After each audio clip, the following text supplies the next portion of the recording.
let's go through the pedal board. So first, what I would do usually is put on the hot tubes, and you can see what the hot tube sounds like. I have the overdrive up a bit.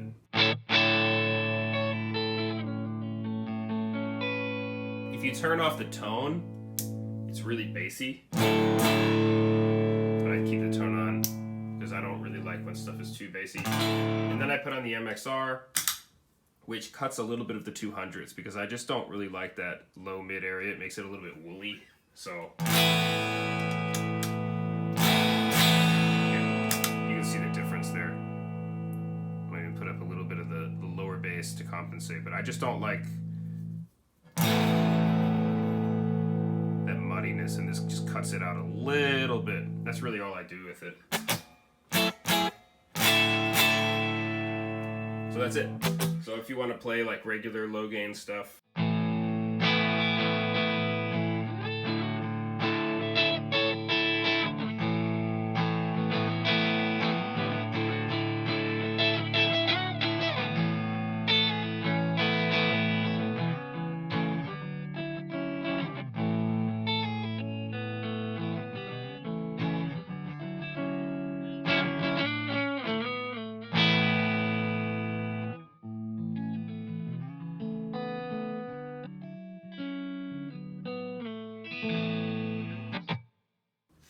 after that, I put on this guy, the Talons for.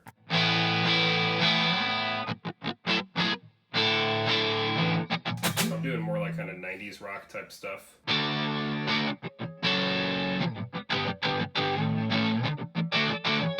Sometimes I put the gain up a little bit more. I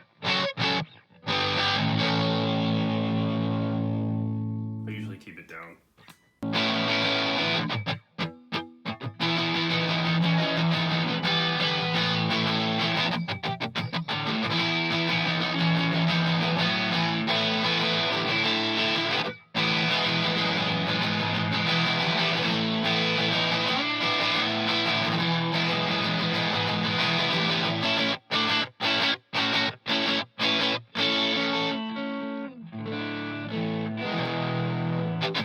Then you got the Mastertron, so you can stack this and this together.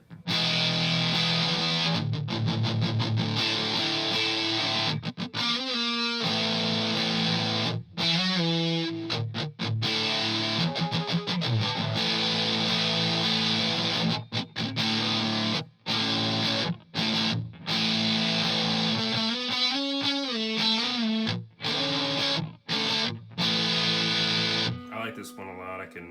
You can make it a little bit more muffy. So if you go like this,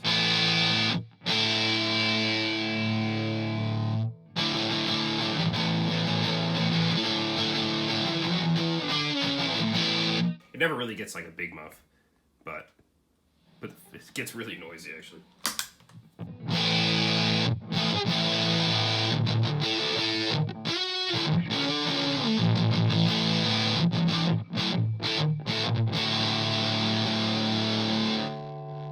If you put the what is it called, the impedance thing up, and if you put the pulse wave up, it kind of turns into a noise gate. So you can go, and then it just put it like way up like this.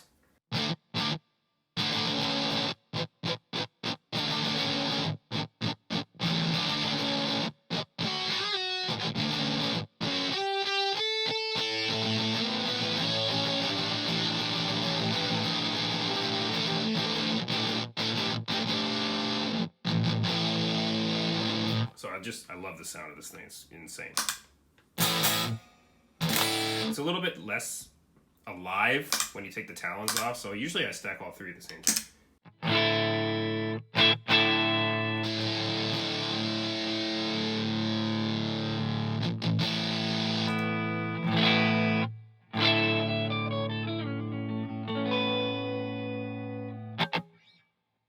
I have the reverb here. So hold on, before I get to the reverb, the channel 2 I use just to kind of, sometimes you can use the channel 2 if you put the gain all the way down, volume all the way up. It's just like a super hard on with the gain all the way down, so it works as a buffer. But I have the Polytune as a buffer, so I don't really need another buffer, but it does Doesn't really do that much. It does more if I turn the buffer functionality off of the polytune, but I just keep the polytune on all the time, like that.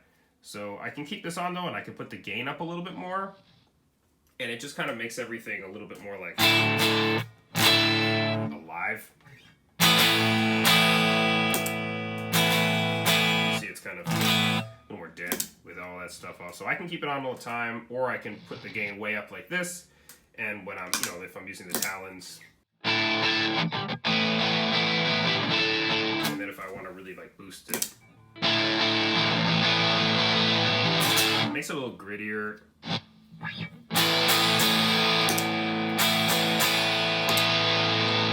So it's like I can have two different gain stages of, you know, all my gain things, and just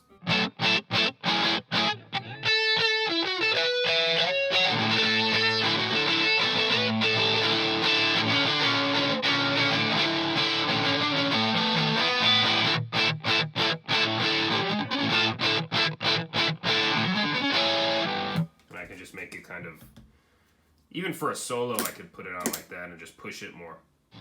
Although I'm not really like a solo player, I don't really play solos. So yeah, that's that. I have the reverb here so I can do more like shoegazy stuff.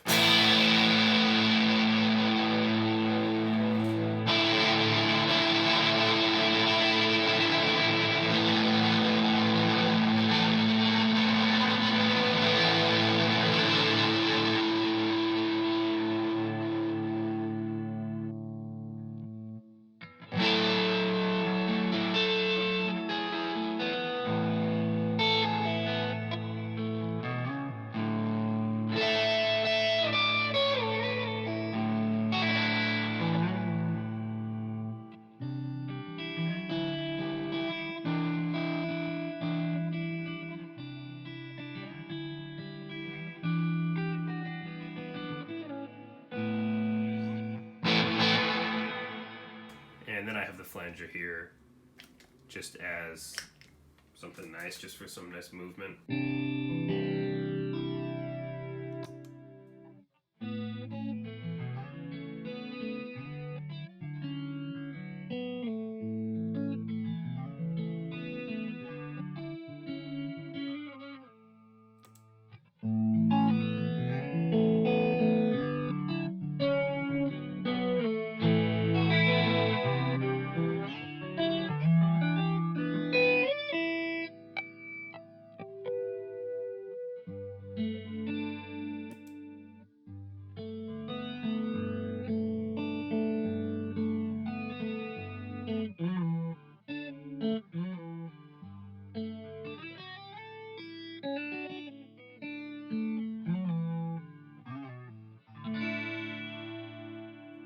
But now, with the IR-200, what you can do with the tap switch is set it to be a boost. So if you want it to be like a solo boost, they call it a solo switch.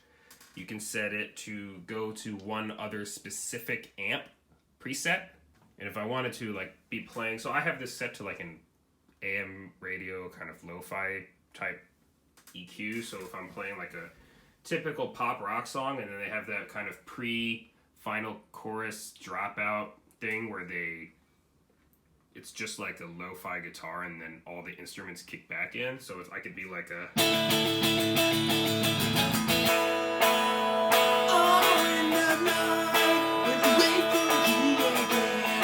verse like that.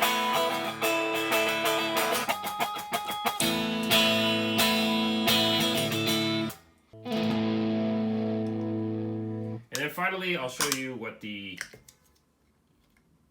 you've got the slicer in the stereo effects loop there. So if I put this down to its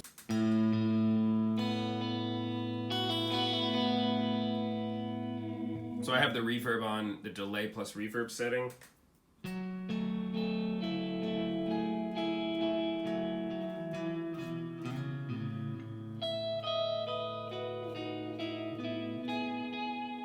And if I put the slicer on,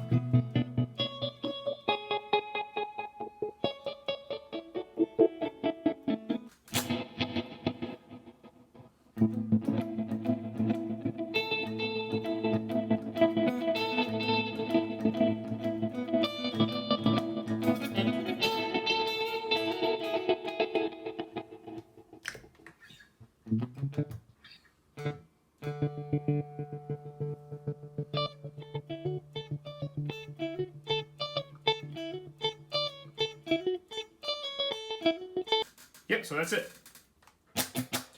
Personally, I think the presets in this thing are a little bit ugly, so let me turn off the slicer here. So this is my sound without any, with my preset that I made. Now if I go to one of their presets, ugh. These are presets that came with the machine.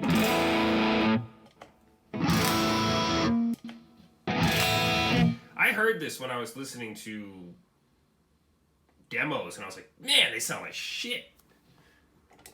But mine, you know, sound good. You can make presets that sound good.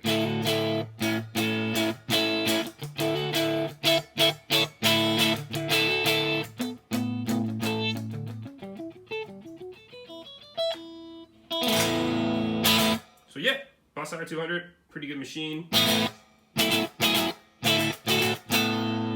And that's how I use it. I really, really like this thing a lot. I'm very happy that I bought it. It's expensive, but I think it's worth the money because bass amps are in there, guitar amps are in there. It's a stereo interface. You can use it with headphones, so it's super cool. I can bring my pedal board downstairs. I don't need to have it hooked up to my computer. I can just plug it into the wall, and then I can just sit on the couch and play it, which is super sick. I mean, I could do that with my laptop, but it's just one less thing that I have to, you know, plug in. So it's pretty cool. Or if I wanted to, I could even just take this off the board and just plug this one in by itself. Because even when I have everything turned off,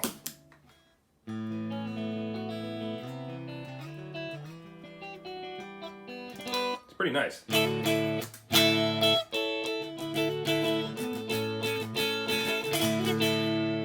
it's really nice even if you don't have any pedals with it, just to kind of have something to just tool around with on the couch or whatever.